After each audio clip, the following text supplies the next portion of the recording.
اعوذ باللہ من الشیطان الرجیم، بسم اللہ الرحمن الرحیم۔ سورۃ البقرہ، رکوع نمبر 12، آیات 97 سے 103 تک۔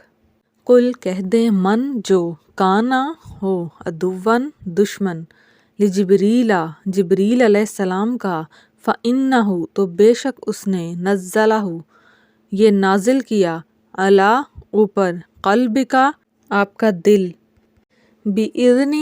بی سے یا ساتھ، اذنی حکم، بِإِذْنِ حکم سے، اللہ کے، مصدقاً تصدیق کرنے والا، لما اس کی جو، بینا یدیہ اس سے پہلے، وہدن اور ہدایت، وبشریٰ اور بشریٰ خوشخبری، للمؤمنین لی کے لیے،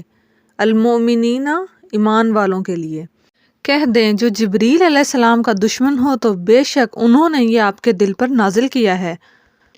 اللہ کے حکم سے، اس کی تصدیق کرنے والا جو اس سے پہلے ہے، اور ہدایت اور خوشخبری ہے ایمان والوں کے لیے۔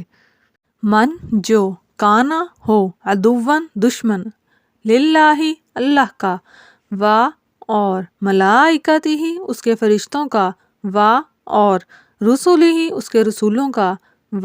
اور جبریل علیہ السلام کا، میکال اور میکائیل علیہ السلام کا، فإنہ تو بے شک اللہ عدو دشمن ہے، للکافرین کافروں کا۔ جو دشمن ہو اللہ کا اور اس کے فرشتوں کا اور اس کے رسولوں کا اور جبریل اور میکائیل علیہ السلام کا، تو بے شک اللہ کافروں کا دشمن ہے۔ اور لقد البتہ، انزلنا ہم نے اتاری، الیکا آپ کی طرف، آیات یا نشانیاں، بینات واضح، اور ما نہیں، یکفرو انکار کرتے، بہا اس کا، الا مگر، الفاسقون نافرمان۔ اور البتہ ہم نے آپ کی طرف واضح نشانیاں اتاری اور ان کا انکار صرف نافرمان کرتے ہیں۔ آوا کیا، کلما جب بھی، عاہدوا انہوں نے عہد کیا، عہدن کوئی عہد، نبذہ توڑ دیا اس کو، فریقن ایک فریق نے، منہم ان میں سے، بلکہ اکثرہم اکثر ان کے، لا یؤمنون لا نہیں، یؤمنون ایمان رکھتے۔ کیا جب بھی انہوں نے کوئی عہد کیا تو اس کو توڑ دیا ان میں سے ایک فریق نے، بلکہ ان کے اکثر ایمان نہیں رکھتے۔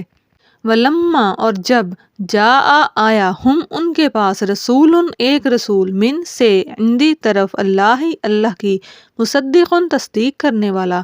لما اس کی جو، ما پاس ہے، ہم ان کے، ہم ان کے پاس ہے، نبذا پھینک دیا، فریقن ایک فریق نے، من سے، الذین جنہیں، اوتو دی گئی، الکتاب کتاب اللہ کی کتاب، وراء پیچھے، ظہورہم اپنی پیٹھ یا کمر، کأنہم گویا کہ وہ، یا جیسے وہ، لا نہیں، یعلمون جانتے، لا یعلمون نہیں جانتے۔ اور جب ان کے پاس ایک رسول اللہ کی طرف سے آیا، اس کی تصدیق کرنے والا جو ان کے پاس ہے، تو پھینک دیا ایک فریق نے، کتاب کے ایک فریق نے، اللہ کی کتاب کو اپنی پیٹھ پیچھے، گویا کہ وہ جانتے ہی نہیں، یا جیسے وہ جانتے ہی نہیں۔ واتبعوا اور انہوں نے پیروی کی، ما جو، تتلو پڑھتے تھے، الشیاطین شیاطین، علی میں، ملکی بادشاہت، سلیمان علیہ السلام کی، اور ما نہیں، کفرا کفر کیا، سلیمان علیہ السلام نے، اور لیکن، شیاطین نے، کفرو کفر کیا، یعلمون وہ سکھاتے تھے، الناسا لوگوں کو، السحر جادو، اور ما جو، انزلہ نازل کیا گیا، علی اوپر، الملکینی دو فرشتے، ببابلا بابل میں، ہاروت، اور ماروت، اور ما نہیں، یعلمانی وہ سکھاتے، وما یعلمانی اور وہ نہیں سکھاتے، من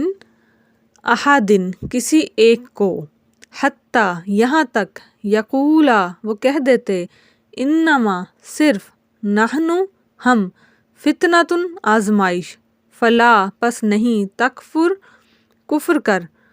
فَيَتَعَلَّمُونَ سو وہ سیکھتے مِنْہُمَا ان دونوں سے ما یفرقون جس سے جدائی ڈالتے بہی اس سے بینا درمیان المرئی خاوند و اور زوجہی اس کی بیوی کے وما اور نہیں ہم وہ بدارین نقصان پہنچانے والے بہی اس سے من احدن کسی کو الا مگر بِإِذْنِ حکم سے بھی ساتھ اذنی حکم کے اللہ کے وَيَتَعَلَّمُونَ اور وہ سیکھتے ہیں ما جو یضرہم انہیں نقصان پہنچائے و اور لا نہیں ینفعوہم انہیں نفع دے و اور لقد البتہ علموا وہ جان چکے لمن اشتراہ جس نے یہ خریدا ما لہو نہیں اس کے لیے فی الآخرتی آخرت میں من خلاقن کوئی حصہ و اور لبئسا البتہ برا ما جو شرو انہوں نے بیچ دیا بھی اس سے انفسہم اپنے آپ کو لو کاش کانو یعلمون وہ جانتے ہوتے اور انہوں نے یعنی بنی اسرائیل نے اور انہوں نے اس کی پیروی کی جو سلیمان علیہ السلام کی بادشاہت میں شیاطین پڑھا کرتے تھے اور سلیمان علیہ السلام نے کوئی کفر نہیں کیا تھا، البتہ شیاطین لوگوں کو جادو کی تعلیم دے کر کفر کا ارتکاب کرتے تھے، اور جو بابل میں ہاروت و ماروت دو فرشتوں پر نازل کیا گیا، اور وہ یہاں تک کسی کو نہیں سکھاتے تھے جب تک کہہ دیتے ہم تو صرف آزمائش ہیں لہٰذا تم کفر اختیار نہ کرنا۔ پھر بھی یہ لوگ ان سے وہ چیزیں سیکھتے تھے جس کے ذریعے مرد اور بیوی، شوہر اور اس کی بیوی میں جدائی پیدا کر دیں، اور وہ اس کے ذریعے کسی کو اللہ کی اجازت کے بغیر کوئی نقصان نہیں پہنچا سکتے تھے، اور البتہ وہ ایسی باتیں سیکھتے تھے جو ان کے لیے نقصان دہ تھیں اور فائدہ مند نہیں تھیں، اور البتہ وہ جان چکے جس نے یہ خریدا اس کے لیے آخرت میں کوئی حصہ نہیں، اور البتہ برا ہے جس کے بدلے انہوں نے اپنے آپ کو بیچ دیا، کاش وہ جانتے ہوتے۔ وا اور لو اگر انہم وہ آمنو ایمان لاتے واتقوا اور پرہیزگار بن جاتے لمثوبۃ تو ٹھکانہ پاتے من سے عندی پاس اللہ کے خیر بہتر لو کاش کانو یعلمون وہ جانتے ہوتے، اور اگر وہ ایمان لے آتے اور پرہیزگار بن جاتے تو اللہ کے پاس اچھا بدلہ پاتے، کاش وہ جانتے ہوتے۔ اب ہم ان آیات کی تفسیر پڑھتے ہیں۔ پہلی آیت 97، حضرت محمد صلی اللہ علیہ وسلم کو مخاطب کر کے کہا گیا ہے کہ کہہ دیں قل من کان عدوا لجبریل، کہ کہہ دیں اگر کوئی شخص جبریل علیہ السلام کا دشمن ہے تو انہوں نے یہ کلام اللہ کی اجازت سے آپ کے دل پر اتارا، جو اپنے سے پہلے کی کتابوں کی تصدیق کر رہا ہے اور ایمان والوں کے لیے ہدایت اور خوشخبری ہے۔ ہم پہلے بھی پڑھ چکے ہیں کہ یہ یہود بنی اسرائیل اس حسد میں مبتلا ہو گئے تھے کہ آخری جو نبی ہیں جن کی نشانیاں تورات میں بھی موجود ہیں وہ بنی اسرائیل کی بجائے بنی اسماعیل سے کیوں ہے۔ اصل میں ان کا بغض تھا، یہ شروع سے نسل پرست ہیں، تو محمد صلی اللہ علیہ وآلہ وسلم کا بنی اسماعیل میں سے ہونا ان بنی اسرائیل کے لیے آزمائش ٹھہرا، کیونکہ یہ حاسدین تھے۔ اب وہ صرف اس حسد کی بنا پر دشمنی رکھتے تھے محمد صلی اللہ علیہ وآلہ وسلم سے، اور چونکہ جبریل علیہ السلام وحی لے کر آتے تھے تو یہ ان سے بھی دشمنی کر بیٹھے، تو یہ نعوذ باللہ جبریل علیہ السلام کے بارے میں بری باتیں کرتے تھے۔ ان کا خیال تھا کہ یہ جبریل علیہ السلام کی شرارت ہے کہ وہ وحی لے کر محمد صلی اللہ علیہ وآلہ وسلم کے پاس چلے گئے، اور وہ جبریل علیہ السلام کو اپنا دشمن سمجھنے لگ گئے اور ان کو برا بھلا کہنے لگ گئے۔ تو اللہ تعالیٰ نے یہاں پہ یہ واضح کیا ہے کہ جبریل علیہ السلام سے ان کو کیسے دشمنی ہو سکتی ہے کہ وہ تو اللہ کی اجازت سے نبی محمد صلی اللہ علیہ وآلہ وسلم کے پاس اللہ کا کلام لے کے آتے ہیں، ان کی تو حیثیت ایک سفیر کی ہے، صرف وہ فرشتے ہیں اور وہ تو اللہ کے حکم کے پابند ہیں، حکم تو اصل اللہ کی طرف سے ہے، جبریل علیہ السلام تو محض اس حکم کی تعمیل کر رہے ہیں، یہ لوگ جبریل علیہ السلام کو کیوں برا بھلا کہہ رہے ہیں۔ تو اللہ تعالیٰ نے ان کے اس دشمنی کی وجہ کو رد کیا ہے کہ یہ کوئی معقول وجہ نہیں ہے۔ اور جبریل علیہ السلام تو کلام بھی وہ لا رہے تھے قرآن پاک جو کہ پچھلی کتابوں یعنی تورات اور انجیل کی تصدیق کر رہا تھا کہ وہ بھی الہامی کتابیں ہیں اور ایمان والوں کے لیے ہدایت اور خوشخبری ہے۔ اگلی آیت، اور جو شخص اللہ کا، اس کے فرشتوں کا اور رسولوں کا اور جبریل علیہ السلام کا اور میکائیل علیہ السلام کا دشمن ہے تو اللہ کافروں کا دشمن ہے۔ ایمان مفصل اور ایمان مجمل کے بارے میں ہم پڑھ چکے ہیں کہ ایمان اس وقت تک مکمل نہیں ہوتا جب تک اللہ پر، روز آخرت پر، اللہ کی الہامی ساری کتابوں پر، فرشتوں پر، رسولوں پر ایمان نہ لایا جائے۔ تو ان سب کے سب چیزوں پر ایمان لانا ضروری ہے، کسی ایک کو بھی انسان نہیں چھوڑ سکتا۔ تو جو شخص بھی ان میں سے کسی بھی چیز کا منکر ہوگا وہ اللہ کی دشمنی کو دعوت دے رہا ہے، اور اللہ نے صاف الفاظ میں یہ فَإِنَّ اللَّهَ عَدُوٌّ لِّلْكَافِرِينَ، اللہ کافروں کا دشمن ہے۔ تو جو ان کا کفر کرے گا، انکار کرے گا ان کی حیثیت کا، تو اللہ خود ان کا دشمن ہے۔ اگلی آیت، اور بے شک ہم نے آپ پر ایسی آیتیں اتاری ہیں جو حق کو واضح کرنے والی ہیں، اور ان کا انکار وہی لوگ کرتے ہیں جو نافرمان ہیں۔ آیات کے حق ہونے میں کوئی شک نہیں ہے۔ یہ سورۃ البقرہ دوسری جو آیت ہے، ذالک الکتاب لا ریب فیہ، کہ اس کتاب میں کوئی شک نہیں ہے۔ تو آیات بہت واضح ہیں، اور جو ان کا انکار کرے گا وہ نافرمان ہے۔ اگلی آیت، یہ آخر کیا معاملہ ہے کہ ان لوگوں نے جب کوئی عہد کیا، ان کے ایک گروہ نے اسے ہمیشہ توڑ پھینکا، بلکہ ان میں سے اکثر لوگ ایمان لاتے ہی نہیں۔ تو یہ یہود کے بارے میں ہم پڑھ چکے ہیں کہ یہ اپنا عہد پورا نہیں کرتے۔ اگلی آیت، اور جب ان کے پاس اللہ کی طرف سے ایک رسول آئے جو اس یعنی تورات کی تصدیق کر رہے تھے جو ان کے پاس ہے، تو اہل کتاب میں سے ایک گروہ نے اللہ کی کتاب یعنی تورات اور انجیل کو اس طرح پس پشت ڈال دیا جیسے وہ کچھ جانتے ہی نہ تھے۔ کیا نہیں جانتے تھے؟ کہ محمد صلی اللہ علیہ وسلم آخری نبی ہیں، حالانکہ تورات اور انجیل میں موجود تھا آخری نبی کے بارے میں کہ وہ آئیں گے اور ان پر ایمان لانا ہوگا۔ تو یہ لوگ جو علماء یہود تھے یہ اپنے لوگوں کو ظاہر ہے بتاتے رہے کہ آخری نبی آئے گا، تو لیکن جب وہ نبی محمد صلی اللہ علیہ وسلم بنی اسرائیل کی بجائے بنی اسماعیل میں سے آ گئے تو یہ نہ صرف ان کے دشمن ہو گئے بلکہ یہ لوگوں سے پھر چھپانے لگے۔ جب لوگ ان سے پوچھتے تھے کہ کیا یہ وہی نبی ہیں جن کا تم ذکر کرتے ہو، تو یہ کہتے تھے کہ یقین سے نہیں کہہ سکتے۔ تو یہ اس طرح ہو گئے تھے جیسے یہ کچھ جانتے ہی نہیں ہیں۔ انہوں نے تورات اور انجیل میں موجود ان نشانیوں کو بھی ایسے پس پشت ڈال دیا کہ جیسے یہ کچھ جانتے ہی نہ ہوں، حالانکہ ہم پڑھ چکے ہیں سورۃ البقرہ ہی میں کہ یہ محمد صلی اللہ علیہ وسلم کو ایسے پہچانتے تھے جیسے اپنے بیٹوں کو۔ پھر بھی انہوں نے اپنے لوگوں سے چھپایا اور کہا کہ ہمیں تو معلوم ہی نہیں، ہمیں پورا یقین نہیں ہے کہ یہ آخری نبی ہیں، نعوذ باللہ۔ اگلی آیت، اور یہ اس کی پیروی کرنے لگے جو شیاطین حضرت سلیمان علیہ السلام کے زمانے میں پڑھا کرتے تھے، ان کی سلطنت کے زمانے میں۔ اور سلیمان علیہ السلام نے کوئی کفر نہیں کیا تھا، البتہ شیاطین لوگوں کو جادو کی تعلیم دے کر کفر کرتے تھے۔ اور یہ اس کے پیچھے لگ گئے جو شہر بابل میں ہاروت اور ماروت نامی دو فرشتوں پر نازل کی گئی تھی۔ یہ دو فرشتے کسی کو اس وقت تک کوئی تعلیم نہیں دیتے تھے جب تک اس سے یہ نہیں کہہ دے کہ ہم محض آزمائش کے لیے ہیں، لہٰذا تم کفر اختیار نہ کرنا۔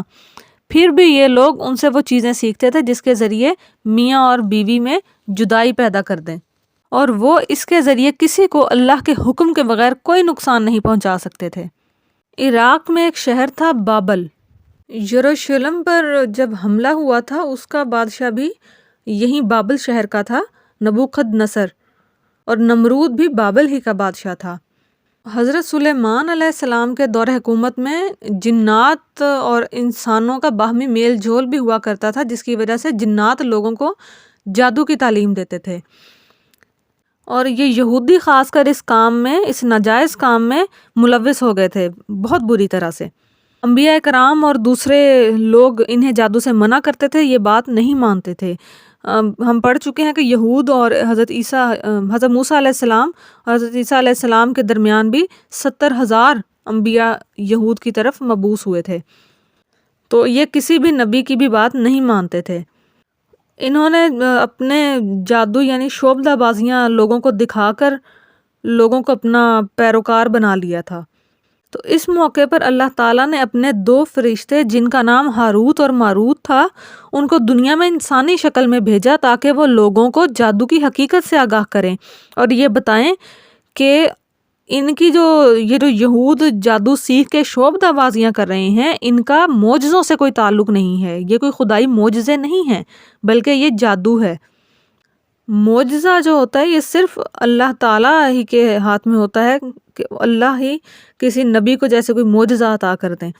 لیکن انسان جو ہے براہ راست کچھ نہیں کر سکتا اس کے لیے۔ اور جادو جو ہوتا ہے وہ شعبدہ بازی ہے، ایک طرح کا دھوکہ ہے۔ تو اب ان فرشتوں نے جب انسانوں کو، جو انسانی شکل میں ہاروت و ماروت 2 فرشتے آئے تھے، جب انہوں نے لوگوں کو ظاہر ایکسپلین کرنا ہوتا تھا، بتانا ہوتا تھا کہ جادو میں اور اس میں کیا فرق ہے، تو انہیں لوگوں کو جادو بھی کر کے دکھانے پڑتے تھے کہ تاکہ وہ دکھا سکیں، فرق واضح کر سکیں جادو اور معجزے میں۔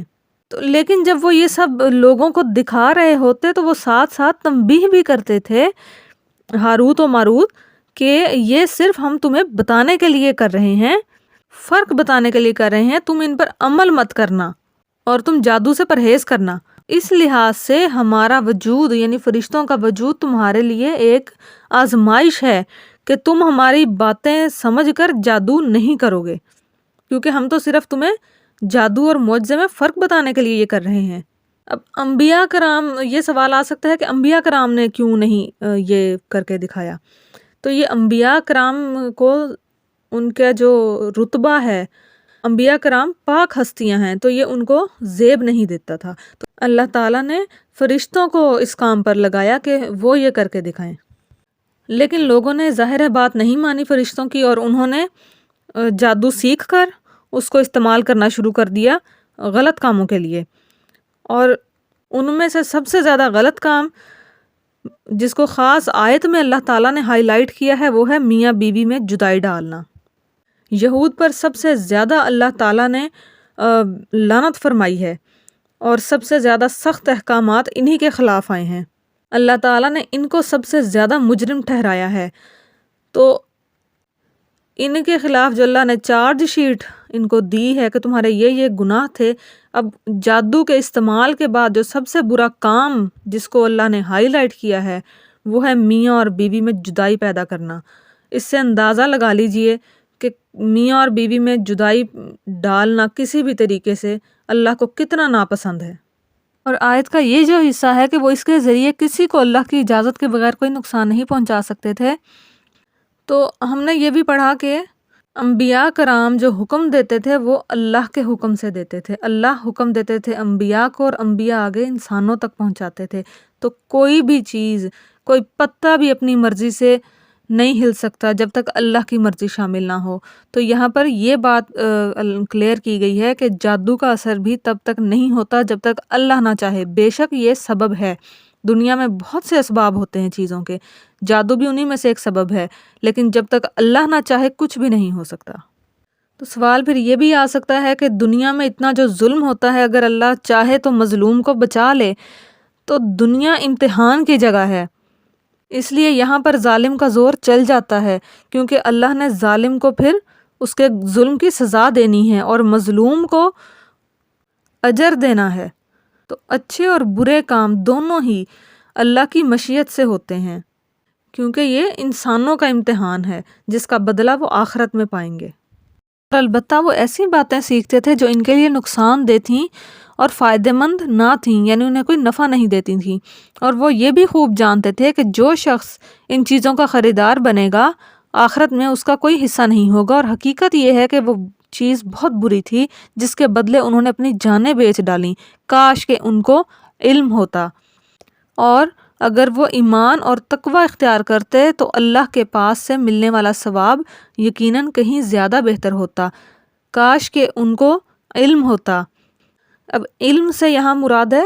حقیقی علم، یعنی ایک تو بات ہے انسان کو معلوم ہے، لیکن جب تک وہ عمل نہیں کرتا تو تب تک وہ علم کس کام کا؟ تو حقیقی علم وہ ہے جو انسان سمجھ کر اس پہ عمل بھی کرے، تو اس علم کی طرف اشارہ ہے کہ کاش وہ علم ہوتا کہ یہ اس بات پر پھر عمل بھی کرتے جو ان کو معلوم ہے۔ یعنی یہ جانتے ہیں کہ مشرکانہ جادو جو خریدے گا اس کا آخرت میں کوئی حصہ نہیں ہے۔ یہاں پر اب یہ بھی دیکھ لیجئے، یہ جادو ٹونے کرنے والوں کے لیے کہ اللہ تعالیٰ نے صاف الفاظ میں یہاں بیان فرما دیا ہے کہ ان کا آخرت میں کوئی حصہ نہیں ہوگا۔ جو شخص ان چیزوں کا خریدار بنے گا، ان چیزوں کا یعنی جادو کا، یہ یہود کے وقت کے لیے تھا، آج بھی کہ جو شخص ان چیزوں کا خریدار بنے گا آخرت میں اس کا کوئی حصہ نہیں ہوگا۔ آج بھی جو لوگ عملیات وغیرہ کی طرف جاتے ہیں ان کو یہ آیت غور سے پڑھنی چاہیے۔ یہ بات ہم پہلے بھی پڑھ چکے ہیں کہ جب تنبیہ کسی پچھلی امت کو کی جاتی ہے تو وہ اگلی امتوں کے لیے بھی ہوتی ہے۔ جب تنبیہ کسی ایک امت ہی کے ایک گروہ کو کی جاتی ہے تو وہ اسی امت کے باقی گروہوں کے لیے بھی تنبیہ ہے، وہ سب کے لیے ہوتی ہے۔ تو یہ جادو اور عملیات والوں کو تنبیہ ہے کہ ان کے لیے آخرت میں کوئی حصہ نہیں ہوگا،